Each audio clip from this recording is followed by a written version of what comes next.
58th minute. நீங்க ஏரோப்ளேன்ல பறக்கும் போதோ இல்ல ஏரோப்ளேன் கிரவுண்ட்ல இருக்கும் போதோ அதோட விங்ஸை நோட் பண்ணிருக்கீங்களா? ஒரு மாதிரி கர்வ்ட் ஷேப்ல இருக்கும். இதை வந்து ஏரோஃபாயில் ஷேப்னு சொல்லுவாங்க. எதுக்காக ஏரோப்ளேனோட விங்ஸ் இந்த ஒரு ஷேப்ல அமைக்கப்பட்டிருக்குன்னு யோசிச்சிருக்கீங்களா? இன்னைக்கு இதுக்கு பின்னாடி இருக்க சயின்ஸை சிம்பிளா தெரிஞ்சுக்கலாம் வாங்க. விங்ஸ் லிஃப்ட்டை ஜெனரேட் பண்றதுக்கு ஏரோஃபாயில் ஷேப்ல டிசைன் பண்ணப்பட்டிருக்கு. லிஃப்ட் அப்படின்றது ஒரு ஃபோர்ஸ். இந்த ஃபோர்ஸ் தான் ஏரோப்ளேன் வானத்துல கிளைம் பண்ணி பறக்கிறதுக்கு ஹெல்ப் பண்ணுது. எப்படி ஏரோஃபாயில் ஷேப் லிஃப்ட்டை ஜெனரேட் பண்ணுதுன்னா, இந்த ஏரோஃபாயில் ஷேப்பை பார்க்கும்போது ஒரு கர்வேச்சர் தெரியும். இந்த கர்வேச்சர் டாப் சர்ஃபேஸ்ல ஜாஸ்தியா இருக்கும், பாட்டம் சர்ஃபேஸ்ல கம்மியா இருக்கும்.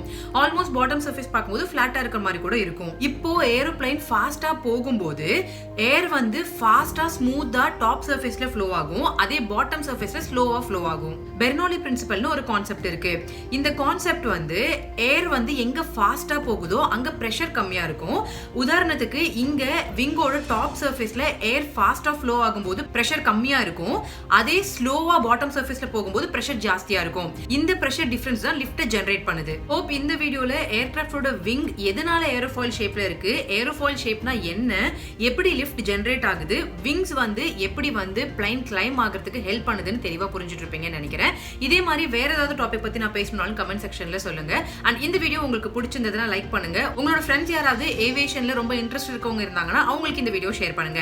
நீங்க பண்ற ஒரு லைக் அண்ட் ஷேர் எனக்கு அடுத்தடுத்த வீடியோஸ் மேக் பண்றதுக்கு மோட்டிவேட் பண்ணும்.